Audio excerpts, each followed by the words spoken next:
நகோமி எல்லாவற்றையும் இழந்து வெறும் கையா ஒரு விதவை பெண்ணை கைகளில் பிடித்து திரும்பி வரும் பொழுது வசனம் சொல்லுகிறது, நகோமியை குறித்து எல்லாரும் பேசிக் கொண்டார்கள்.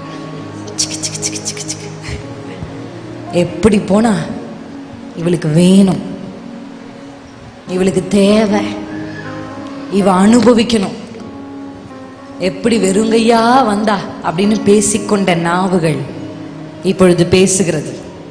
வேதம் எழுதி வைக்குது. அல்லேலூயா.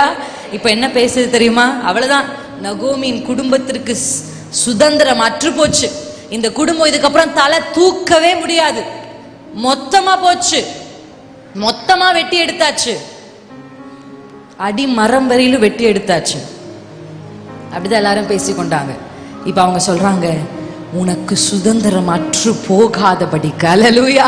உன் கதை முடிஞ்சதுன்னு நாங்க நினைச்சோம், ஆனா கர்த்தர் மறுபடியும் உன் கோலை துளிர்க்க பண்ணி இனி உனக்கு ஒரு சுதந்திரத்தை கட்டளையிட்டு வெறுங்கையாய் வந்த உன் கரங்களிலே ஒரு ஆண் பிள்ளையை கர்த்தர் கொடுத்திருக்கிறாரே. கர்த்தரால் திருப்ப முடியாது என்று ஒன்று இல்லை. ஷேகாதுரா சேபா தேராலா. உனக்கு சுதந்திரம் அற்று போச்சு நாங்க பேசிக்கிட்டோம் நகோமி.